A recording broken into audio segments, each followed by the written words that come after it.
ఈ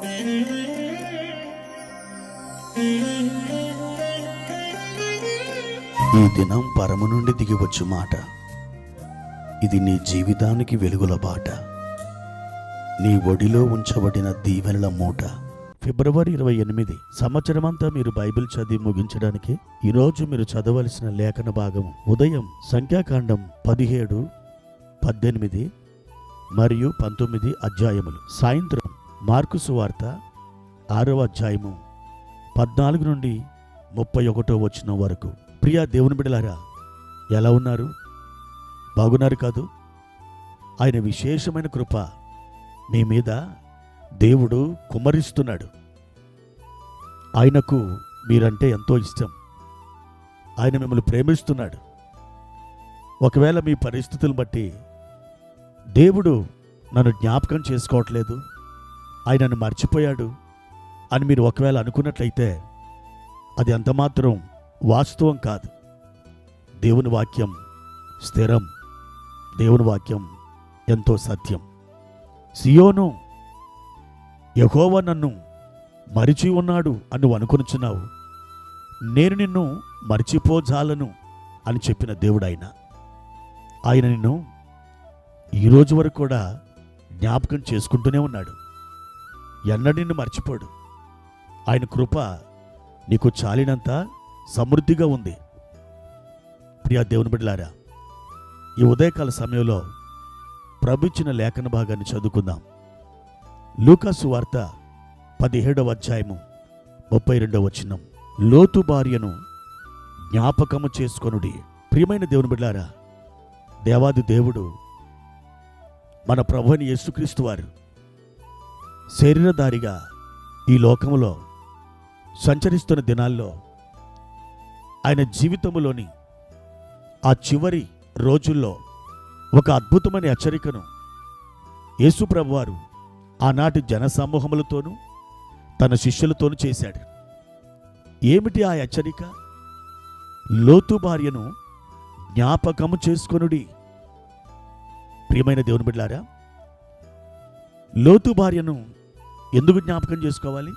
పరిశుద్ధ గ్రంథంలో ఇలాగ రాయబడి ఉంది, నీతిమంతులను జ్ఞాపకము చేసుకొనుట ఆశీర్వాదకరము, భక్తిహీనుల పేరు అసహ్యత పుట్టించును. నా ప్రియమైన దేవుని బిడ్డలారా, నీతిమంతులను జ్ఞాపకం చేసుకుంటే అది ఆశీర్వాదమే, అది నిజం.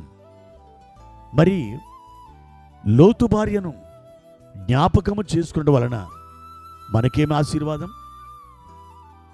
ప్రియమైన దేవుని బిడ్డలారా, లోతు భార్య దేవునికి లోబడిన స్త్రీయా? ఆమె ఒక ఉన్నతమైన చదువులు చదివినటువంటి వనిత,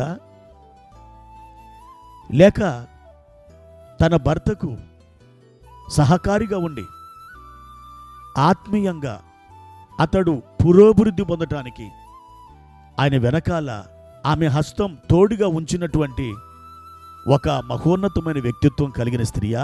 లేకపోతే ఒక ఉన్నతమైనటువంటి అధికార స్థానంలో ఉన్నటువంటి ఆవిడనా? ఐగుప్తు దేశానికి వెళ్ళి భయభక్తులు కలిగి యోసేపు దేవుని మయంపరిచి ఒక ప్రధానమంత్రి హోదాలో దేవుని గణపరిచిన వాడు. అటువంటి వాణ్ణి జ్ఞాపకం చేసుకుంటే మనకు ఆశీర్వాదం. లోతు భార్యను జ్ఞాపకం చేసుకుంటే మనకేం ఆశీర్వాదం? నా ప్రియమైన దేవుని బిడ్డలారా, లోతు భార్యను జ్ఞాపకము చేసుకునడం వలన మనం ఆశీర్వదించబడతాము అనేది నిజమే. అయితే అందులో ఒక గొప్ప హెచ్చరిక ఉంది. ఆ హెచ్చరిక నీవు గనక గైకొంటే లోతు భార్యను జ్ఞాపకము చేసుకునడం ద్వారా నువ్వు పొందబోయే ఆశీర్వాదం అది చాలా ఉన్నతమైనది. ఇంతకు లోతు భార్యను జ్ఞాపకము చేసుకోవడం వల్ల మనం పొందగలిగిన లేదా పొందే ఆ హెచ్చరిక ఏమిటి? దేవుని బిడ్డలారా, వెనుకకు తిరిగి చూడవద్దు అని దేవుడు చెప్పాడు. కానీ ఆమె పరిగెత్తుతూ ఆ సొదొమ గొమొర్రా ఆ ప్రాంతాలని వారు విడిచిపెట్టి పరిగెత్తుకుంటూ ఆవిడ వెళుతూ దేవుడు ఏదైతే చెప్పాడో వెనకకు తిరిగి చూడవద్దని ఆ లోతు భార్య అదే చేసింది. ఆమె వెనుకకు తిరిగి చూచింది. వెంటనే ఆమె ఉప్పు స్తంభముగా మారిపోయింది. అవును నా ప్రియమైన దేవుని బిడ్డలారా, వెనకకు తిరిగి చూడడం వల్ల ఎంత నాశనం, ఎంత వినాశనం, ఎంత నష్టం. వెనకకు తిరిగి చూడడం వల్ల మనం ఎంతగా కోల్పోతాం. ఈనాడు విశ్వాస జీవితంలో ఉన్న నీవు ఎన్నిసార్లు వెనకకు తిరిగి చూడలేదు? ఎన్నిసార్లు నువ్వు పడిపోలేదు? ఎన్నిసార్లు దేవునికి అవిధేయత చూపించలేదు? ఎన్ని మార్లు దేవునికి లోబడకుండా సనిగి ఆయన మీద తిరుగుబాటు చేయలేదు? ప్రియ సహోదరుడా సహోదరి, లోతు భార్యను జ్ఞాపకం చేసుకో. ఆమెను జ్ఞాపకం చేసుకుంటే నీవు దీవించబడతావు. ఏ విధంగా దీవించబడతావు? ఆమె వెనకకు తిరిగి చూచి ఎంతో నష్టపోయింది. నేను కూడా వెనకకు తిరిగి ఏమాత్రం కూడా నష్టపోవడానికి నేను ఇష్టపడను అనే ఒక హెచ్చరిక నువ్వు గైకొన్నట్లయితే, నువ్వు తీసుకున్నట్లయితే నిశ్చయముగా ఆ హెచ్చరిక ఆత్మీయ జీవితంలో ఒక ఉన్నతమైన మెట్టుని నిన్నెక్కిస్తుంది. కాబట్టి ఏమాత్రం వెనకకు తిరిగి చూడవద్దు. ముందుకే మీరు సాగి వెళ్ళండి.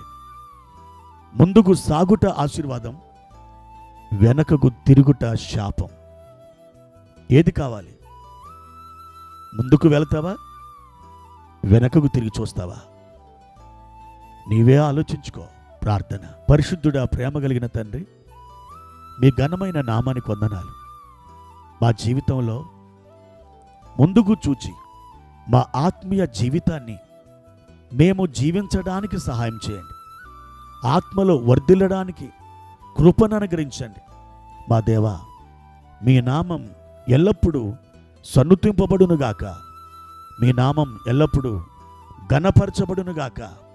మా తండ్రి, మీరు మా జీవితంలో ఎన్నో కార్యాలు చేశారు, ఎన్నో మహిమగల అద్భుతాలు జరిగించారు. ఆ అద్భుతాలను బట్టి మిమ్మల్ని స్తుతిస్తున్నాము, మిమ్మల్ని ఘనపరుస్తున్నాము. ఇన్ని మేలు పొందిన మేము వెనుదిరిగి చూచి ఆత్మీయ జీవితంలో పడిపోయి శాపానికి లోను కాకుండా మాకు సహాయం చేయమని యేసు నామములో అడిగి వేడుకుంటున్నాము తండ్రి. ఆమెన్.